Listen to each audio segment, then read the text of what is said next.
Sospek sa pagpangsapote sang taxi driver sa Dumangas Port. Wala gihapon matumod. Dumangas LGU atop kag operator sang modernized jeep magasapol tukoy sa patakaran sa puerto. Inya gitutukan ni Zen Kilantang. Manugduha ka semana matapos ginreklamo sa Dumangas Police ang taxi driver nga si Nilo Gopez ang ginapasuni sini pagkastigo sa iya sang tricycle driver sa gwa sang Dumangas Port. Ginpahayag ni Major Ken Albert Lepsha, hepe sang Dumangas Police nga wala sa gihapon makilalaan ang suspect. June 27 sang ginapahayag ni Gopez nga ginkastigo ini sang tricycle driver bangod sa agaway sang pasahero sa port. Suno kay Lepsha nangin mabudlay ang pagkilala sa suspect bangod wala sang testigo kag CCTV camera sa lugar. May gin-deploy na nga dugang nga pulis sa lugar matapos ginmando sang IPPO. Gin-try ipa-form ang iban nga ipatawag ang tanan nga mga tricycle driver. Gin-try ipatudlo sa iya. Wala man siya matudlo. And gin-describe niya kag ginpamangkot ang body number, ang kulay.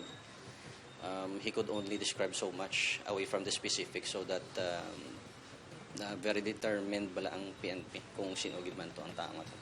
Ginpadulungan sang GMA Regional TV ang opisina ng Mayor BJ Biron kag Vice Mayor Onal Goles agud makuhaan sang statement na tuhoy sa issue apang lunsay may mga appointment ang mga ini.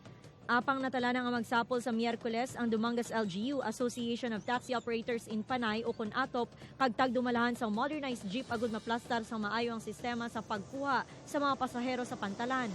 Yesterday, I talked with the mayor trying to lobby this schedule with ATOP. And of course, immediately our mayor is very considerate to affirm immediately. So he made the schedule on Tuesday. And when I coordinated with Prefecto Yap, it is conflicting with the schedule with a meeting also as well with the mayor of Iloilo City. So I am still lobbying with our administrator sa Banwa na ma-move siya by Tuesday. Upod kay Hans Desierto, Zen Kilantang, One Western Visayas.